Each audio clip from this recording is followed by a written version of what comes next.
Good morning everyone. आज हम लोग भारत सरकार अधिनियम 1935 का अध्ययन करेंगे। तो आज का टॉपिक क्या है? भारत सरकार अधिनियम 1935। गवर्नमेंट ऑफ इंडिया एक्ट, ये हो गया आपका गवर्नमेंट ऑफ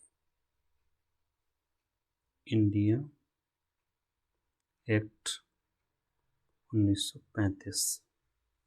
इससे पहले हम लोग भारत सरकार अधिनियम 1919 पढ़ चुके हैं, उसको आप लोग देख लेंगे क्योंकि उसी से काफ़ी चीज़ें लिंक हैं यहाँ पर। तो हम लोग स्टार्ट करते हैं। इसके बारे में जो पहली बात हमें जो जाननी जो है वो है कि इसमें कितने सेक्शंस थे, धाराएं थी और कितनी अनुसूचियां थी। तो इस एक्ट में 321 सेक्शन और 10 अनुसूचियां, 10 अनुसूची थी इसमें। एक बात याद रखेंगे, ये एक्ट जो पास हुआ कहाँ पास हुआ होगा? ब्रिटेन की संसद के द्वारा पास किया गया है 1935 का एक्ट। तो ये हो गई पहली बात जो हमने इसमें देखी। दूसरी बात है अखिल भारतीय संघ की स्थापना।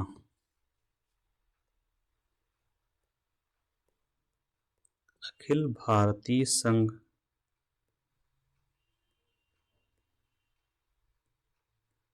की स्थापना, ठीक, की गई, की व्यवस्था इसमें की गई, लेकिन ये कभी अस्तित्व में नहीं आया है। लेकिन यह प्रावधान अस्तित्व में नहीं आया, मतलब लागू नहीं हुआ, बस किताबों में ही बना रहा, अस्तित्व में नहीं आया। ठीक, यहाँ पर आपको जानना जरूरी है कि ये पूछा जाता है अखिल भारतीय संघ की स्थापना किस अधिनियम में की गई थी या व्यवस्था की गई थी, तो आपको बताना है 1935। ठीक, कभी कभी ये भी पूछा जाता है कौन सा प्रावधान लागू नहीं हो पाया, तो भी यही प्रावधान अखिल भारतीय संघ। ये क्या है? अखिल भारतीय संघ जो बनेगा उसमें इकाइयां कौन सी थी? इकाइयां, यूनिट्स, मतलब कौन कौन इसमें शामिल होना था? तो शामिल इसमें होना था ब्रिटिश प्रांतों को और देशी रियासतों को। इसमें कौन कौन शामिल होना था? ब्रिटिश प्रांत और देशी रियासतें। ब्रिटिश प्रांत उसमें जो भी प्रांत थे 11 थे संभवतः, ब्रिटिश प्रांत और देशी रियासतें। देशी रियासतें मतलब जो राजा थे, इनको शामिल होना था। देशी रियासतें सहमत नहीं हुई, कभी सहमत नहीं हुई,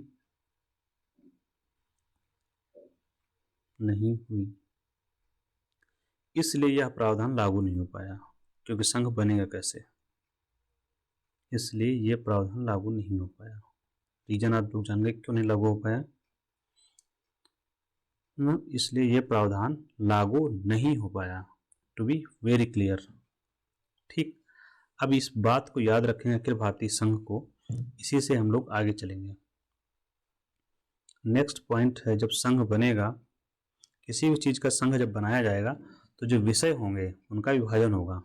ठीक है, तो संघ और इकाइयों के बीच विषयों का विभाजन। इकाई कौन सी? जो अभी हम लोग पढ़ रहे थे, ये ब्रिटिश प्रांत और देशी रियासतें। संघ और उसकी इकाइयों के बीच विषयों का विभाजन। विषयों का विभाजन, विषय क्या होता है? विषय का मतलब होता है कि किस जो मुद्दा है, जैसे कि पुलिस, इस पर कानून कौन बनाएगा, ये सब्जेक्ट है। जैसे कि रेवेन्यू कौन कलेक्ट करेगा, केंद्र कलेक्ट करेगी कि राज्य कलेक्ट करेंगे, ठीक है। बैंकों को रेगुलेट कौन करेगा, ये सब क्या है, विषय हैं। इनकम टैक्स कौन लगाएगा, ठीक है। आरबीआई पर कंट्रोल कौन करेगा, ये विषय हैं। तो विषय छोटा सा मुद्दा लिखा जाता है कि बैंकिंग, तो बैंकिंग से जुड़े हुए मुद्दे केंद्र देखेगी। लिख दिएगा राजस्व, भूमि राजस्व, तो ये भूमि राजस्व का जुड़ा हुआ जितना मुद्दा होगा वो प्रांत देखेंगे। इस समय भी यही चल रहा है, वर्तमान में जो सरकार हमारी काम कर रही है इसी पर काम कर रही है। तो विषयों का विभाजन किया गया। विषय आप लोग समझिए क्या होते हैं। तो विषयों का विभाजन हुआ तीन भागों में। एक हुई संघ सूची, हम लोग अभी जो हमारा संविधान है उसमें भी ये चीजें हैं उसमें। एक हो गया आपकी समवर्ती सूची और एक होगी प्रांतीय सूची,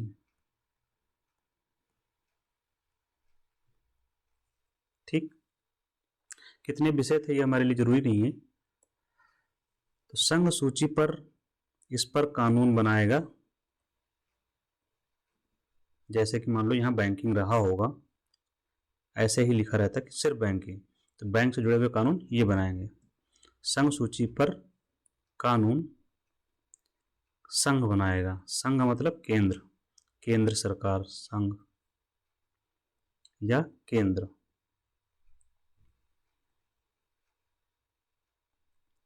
वैसे प्रांतीय सूची पर कानून कौन बनाएगा, प्रांत बनाएंगे, तो नाम से ही है प्रांत। समवर्ती सूची पर दोनों बनाएंगे, ठीक। अब ऐसा भी हो सकता है कि कुछ विषय उसमें लिखे ही ना गए हो। मान लीजिए टोटल विषय 100 लिखे हुए थे, लेकिन कोई ऐसा विषय आ गया जिसमें लिखा ही नहीं है। जैसे 1935 में ये विषय नहीं रहा होगा कि साइबर क्राइम क्या है, क्योंकि उसमें था ही नहीं कुछ। तो वो विषय कहाँ जोड़ा जाएगा, किसको दिया जाएगा, उस पर कानून कौन बनाएगा। तो ऐसे विषयों को जो उसमें उल्लेख नहीं होता है उनको बोलते हैं रेजिडुअल सब्जेक्ट, बचे हुए अवशिष्ट विषय। तो इससे जुड़ी हुई शक्तियां अवशिष्ट शक्तियां होती हैं, जो इस समय भी हैं अवशिष्ट। अवशिष्ट शक्ति किसके पास होगी, उसमें सबसे बड़ा जो हेड था वो कौन था, वायसराय। तो हमेशा जो बची हुई शक्तियां होती हैं ऐसे संघ में, वो होती हैं केंद्र के पास, या केंद्र का जो प्रमुख होता है। केंद्र का प्रमुख कौन है यहाँ पर, वायसराय, ठीक है। तो वायसराय के पास रखी गई थी 1935 में। इस समय जो हमारी सरकारें काम कर रही हैं वहां पर भी अवशिष्ट शक्तियां हैं, लेकिन वो किसके पास होंगी, केंद्र के पास, संघ के पास हैं, ठीक है। एक बात यहाँ आपको जानना होगा, जैसे कि अमेरिका में जब देखेंगे तो अवशिष्ट शक्तियां जो हैं, रेजिडुअल पावर्स, वो हैं राज्यों के पास, प्रांतों के पास हैं, क्योंकि वहां भी संघ है लेकिन डिफरेंट है। हम जब टॉपिक पढ़ेंगे तो उसमें डिटेल में समझेंगे, ठीक है। ये प्रावधान भी अस्तित्व में नहीं आया, क्यों, क्योंकि यहाँ प्रांत बने ही नहीं। ये प्रावधान भी, संघ बनता तब ना विभाजन होता, संघ ही नहीं बना, संघ में और राज्य के विभाजन होना था। तो ये प्रावधान भी अस्तित्व में नहीं आया, लेकिन काम तो चला होगा।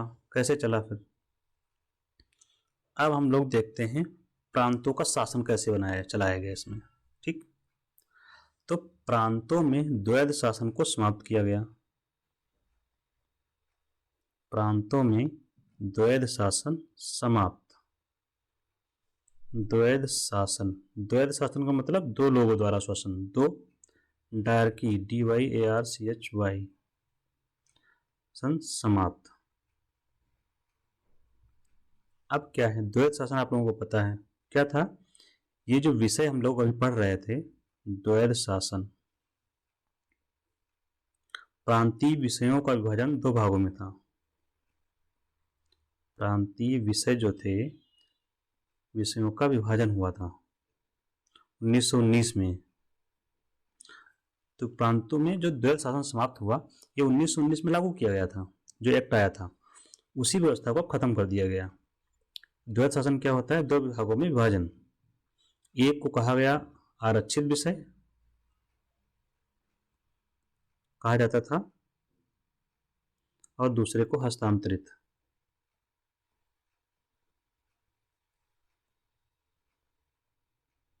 ठीक, जो आरक्षित विषय थे इस पर कानून बनाने का अधिकार गवर्नर को था, गवर्नर प्लस उसकी परिषद, कार्यकारी परिषद, जैसे कि वायसराय के पास है। और हस्तांतरित पर भी गवर्नर प्लस मंत्री। ठीक, मंत्री उत्तरदायी होता था सरकार के प्रति विधानसभा में, ये उत्तरदायी नहीं थे गवर्नर और परिषद। तो यही जो विभाजन था उसको समाप्त कर दिया गया। तो ये जब ये समाप्त हो गया द्वैध शासन, तो उसकी जगह पर लाया गया प्रांतों को स्वायत्तता दी गई, प्रांतीय स्वायत्तता, स्वायत्तता, प्रोविंशियल ऑटोनॉमी। अब आप लोग सोच रहे होंगे कि प्रोविंशियल ऑटोनॉमी क्या है, तो लेट्स वेट एंड अंडरस्टैंड। मतलब ये कि कुछ दायरा फिक्स कर दिया गया, विषय जैसे ये अलग अलग थे विषय पहले, तो ये सब हटा दिया गया कि अब जो कानून होगा वो एक ही व्यक्ति बनाएगा, दैट इज गवर्नर प्लस मंत्री। मतलब ये गवर्नर मंत्री की सलाह पर काम करेगा, पहली बात, गवर्नर मंत्री की सलाह पर काम करेगा। और मंत्री विधायिका या विधानसभा के प्रति उत्तरदायी होगा, विधानसभा के प्रति उत्तरदायी।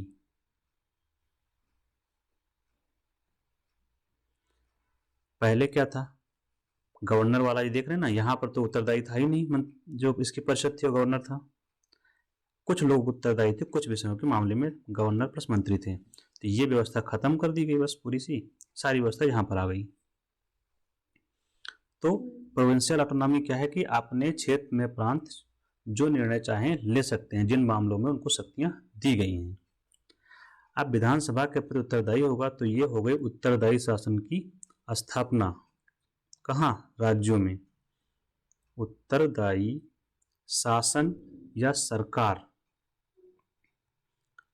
रिस्पॉन्सिबल गवर्नमेंट, उत्तरदायी शासन या उत्तरदायी सरकार की स्थापना हुई। इसी की मांग हम लोग काफी दिनों से कर रहे थे। लेकिन ये उत्तरदायी सरकार जो हमने समझा, ये प्रांतों में तो हो गया, लेकिन केंद्र पर ये लागू नहीं हो पाया अभी। ठीक है, प्रांतों में हुआ लेकिन केंद्र में लागू नहीं हो पाया। अगला पॉइंट क्या है, 5 नंबर। 5 नंबर में हम लोग क्या पढ़ेंगे, प्रांत 5वें नंबर पर हम लोग पढ़ेंगे। अच्छा, प्रांतों में जो द्वैध शासन लागू हुआ, उत्तरदायी शासन, इसके बारे में। इसी के तहत चुनाव हुए 1937 में प्रांतों में, और 39 में यह प्रावधान खत्म हो गया क्योंकि इस्तीफा वगैरह हो गया था, इसलिए। अगला है 5वां नंबर, केंद्रीय स्तर पर द्वैध शासन की शुरुआत। वही द्वैध शासन जो हम लोग पढ़ चुके हैं, जो प्रांत में था। केंद्रीय स्तर पर द्वैध शासन की स्थापना या शुरुआत। केंद्रीय स्तर पर द्वैध शासन कैसे होगा, सेम जैसा हमने पढ़ा है, 1919 में पढ़ा था, अभी भी पढ़ा, फिर से हम वही समझा रहे हैं। तो द्वैध शासन केंद्रीय स्तर पर कैसे होगा, हमने ऊपर विषय पढ़े, उसका नाम था संघ सूची। संघ सूची पर कानून कौन बनाएगा, केंद्र। इतना तो क्लियर हुआ था, कैसे बनेगा ये अब क्लियर होगा। इसको 2 भागों में बांटा गया, एक आरक्षित सूची, आरक्षित विषय, आरक्षित विषय मतलब रिजर्व सब्जेक्ट, रिजर्व सब्जेक्ट। और दूसरा हस्तांतरित विषय,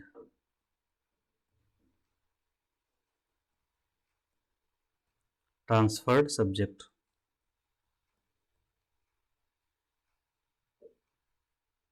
ट्रांसफर्ड सब्जेक्ट। सब सेम है जो ऊपर हम लोगों ने पढ़ा, वो केंद्र पर लागू हो रहा है केवल बस। हस्तांतरित विषय पर कानून मंत्री बनाएंगे, वायसराय प्लस मंत्री, और वो उत्तरदायी होंगे विधायिका के प्रति। ठीक, जो केंद्रीय स्तर पर विधायिका जो 2 सदनीय है। अब यहाँ पर क्वेश्चन हमेशा याद रखिएगा, केंद्र स्तर पर द्वैध शासन की शुरुआत अभी हो रही है 1935 में, लेकिन केंद्र का जो विधानमंडल है वो 2 सदनीय हो गया था। अपर हाउस और लोअर हाउस बन चुका है, कहाँ पर 1919 में ही बन चुका है। ठीक, यह अस्तित्व में भी नहीं आया, ये प्रावधान भी अस्तित्व में नहीं आया। क्यों?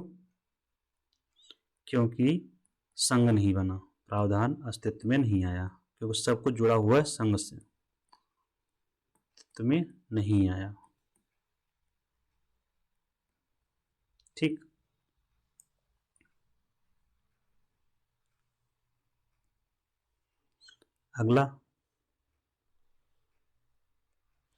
अगला पॉइंट है हम लोगों का द्विसदनीय विधायिका।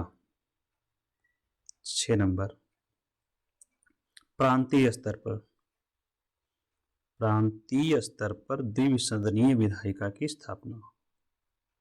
प्रांतीय स्तर पर द्विसदनीय मतलब 2 सदन होंगे, द्विसदनीय विधायिका की स्थापना। अब केंद्रीय स्तर पर हम लोग पढ़ चुके हैं, द्विसदनीय विधायिका पहले ही बन चुकी है 1919 में।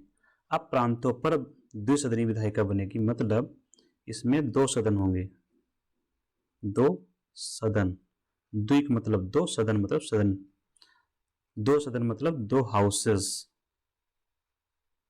या 2 चैम्बर्स होंगे। जैसे कि इस समय कितने 2 चैम्बर्स हमारे यहाँ है संसद में, लोकसभा राज्यसभा, जैसे कि उत्तर प्रदेश में विधानसभा विधान परिषद, ये 2 चैम्बर्स हैं। तो ऐसे ही 2 सदन बनाए गए जिनको अपर हाउस और लोअर हाउस कहा गया। अपर हाउस, लोअर हाउस, उच्च सदन, निम्न सदन, ये हो जाएगा आपका निम्न सदन, मतलब घर ही होता है, आप लोग जानते ही हैं। उच्च सदन, ठीक है, इनका नाम विधानसभा और विधान परिषद रखा गया। उच्च सदन का नाम विधान परिषद, लेजिस्लेटिव काउंसिल, और निम्न सदन का नाम रखा गया विधानसभा, लेजिस्लेटिव असेंबली। आप लोगों को कोई डाउट नहीं हो रहा होगा कहीं पर? प्रांतों पर द्विसदनीय विधायिका की स्थापना हुई। ठीक,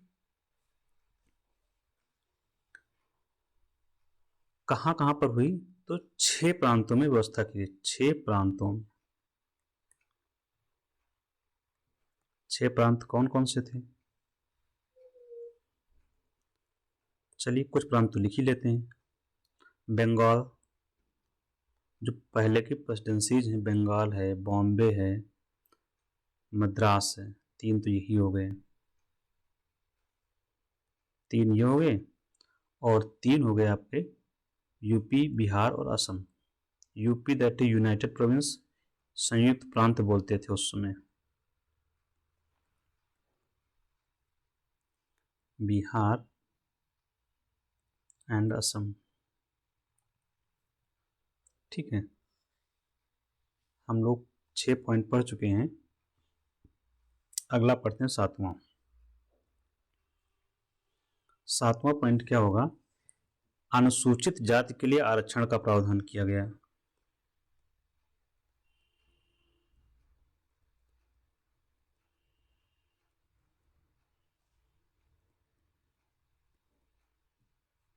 ठीक,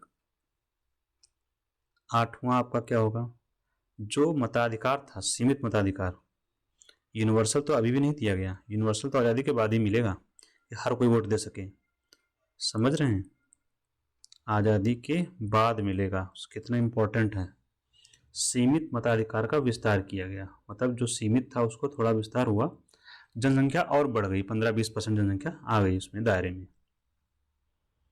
इसके अलावा कुछ चीज़ों की स्थापना हुई, वो हम लोग लिख देते हैं। किस किस की स्थापना की बात हुई वो एक साथ ही लिख देते हैं।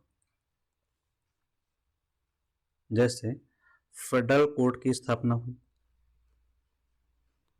फेडरल कोर्ट, न्यायालय की स्थापना। इसने काम करना शुरू कर दिया 1937 से। आरबीआई की स्थापना, आरबीआई समझ गए, रिजर्व बैंक ऑफ इंडिया। इसकी स्थापना 1935 में हुई। बाद में 37 से हेडक्वार्टर इसका ट्रांसफर हुआ कलकत्ता से मुंबई। इसके अलावा आरबीआई की स्थापना हुई तो इसका काम वही मुद्रा पर नियंत्रण करना और क्रेडिट पर कंट्रोल करना। क्रेडिट मतलब साख पर नियंत्रण। साख का मतलब होता है कर्जा, बेसिकली लोन। ठीक। आरबीआई की स्थापना हो गई, फेडरल कोर्ट की स्थापना हो गई। ऑडिटर जनरल ऑफ इंडिया, जिसको हम लोग आज सीएजी बोलते हैं, ऑडिटर जनरल ऑफ इंडिया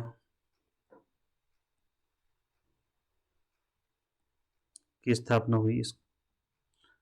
यह अस्तित्व में आया। काम क्या था? वही अकाउंट्स को ऑडिट करना केंद्र और राज्यों के।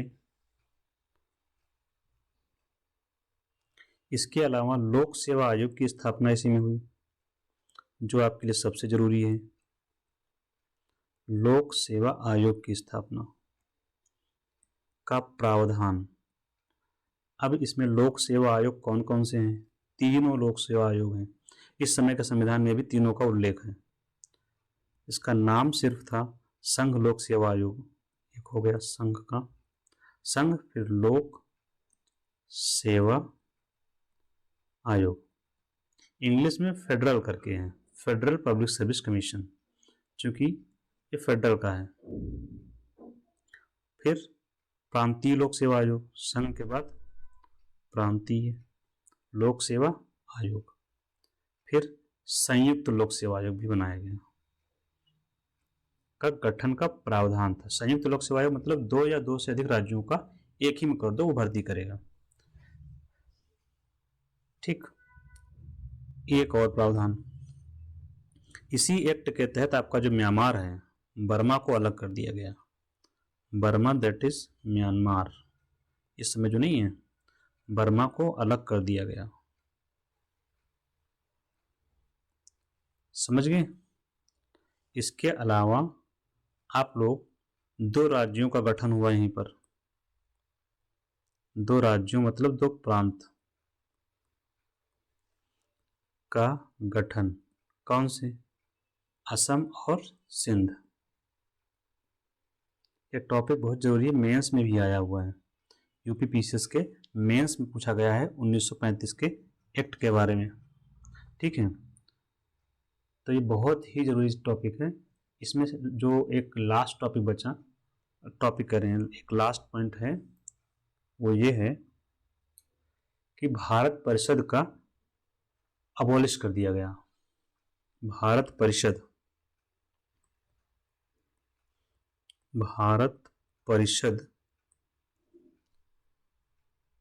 को समाप्त कर दिया गया।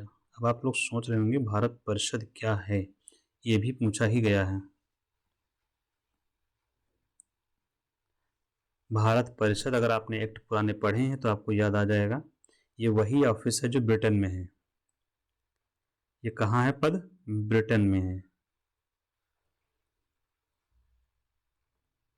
काम क्या था इसका?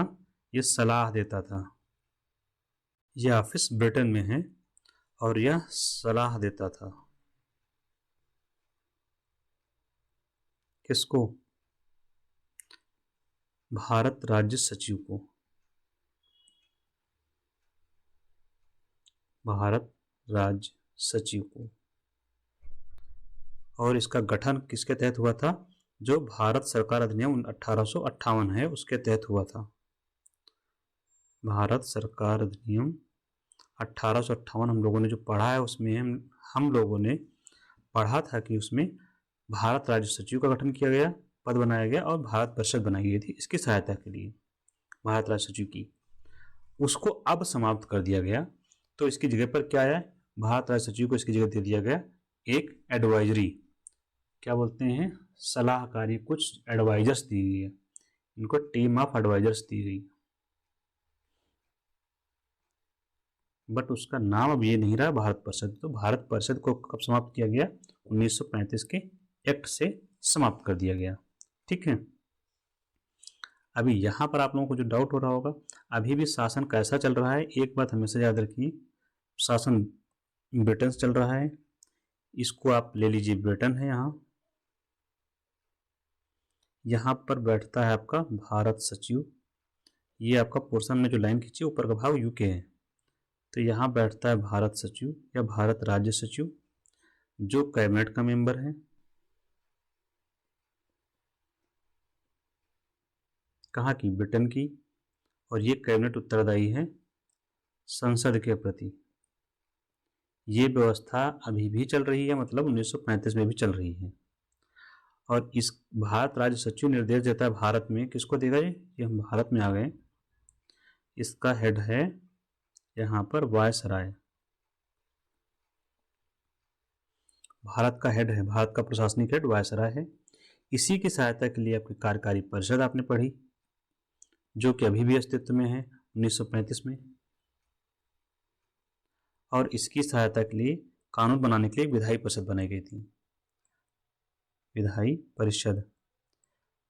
इसी विधायी परिषद को द्विसदनीय कर दिया गया था 1919 में। 1919 में द्विसदनीय, बाई कैमरल पढ़ते हैं, बाई कैमरल। तो द्विसदनीय में एक सदन का नाम था राज्य परिषद, काउंसिल ऑफ स्टेट्स, और दूसरा था लेजिस्लेटिव असेंबली, तो विधान सभा। ठीक है, ये था। तो ये इस समय व्यवस्था जो है वो यहाँ पर हम लोग इसमें खड़े 1935 में यहाँ पर है। कार्यकारी परिषद भी मौजूद है। तो ये व्यवस्था है जिसके जैसे काम कर रहा था भारत शासन अधिनियम और सरकार की व्यवस्था जो काम कर रही थी। तो इसी के साथ हम लोग ख़त्म करते हैं। उससे पहले आप लोग ये समझ लीजिए कि ये टॉपिक बहुत ज़रूरी है यूपीएससी के लिए। पीसीएस में भी, ऑब्जेक्टिव में बहुत आता है और मेंस में भी आ चुका है। सारे पॉइंट्स लगभग कहीं ना कहीं पूछे ही गए हैं। तो केयरफुली आप लोग पढ़ेंगे इसको, कहीं दिक्कत होती है तो आप लोग बता सकते हैं। यहीं से हम इसको ख़त्म करते हैं और अगला हम लोग पढ़ेंगे भारतीय स्वतंत्रता अधिनियम। तो टू बी वेरी केयरफुल, हम लोग अगला टॉपिक भारत को आज़ाद कराएंगे 1947 में जो अधिनियम आया था। ठीक, और उसके बाद से ये व्यवस्था समाप्त होगी और दूसरी नई व्यवस्था काम में आएगी। Okay, thank you.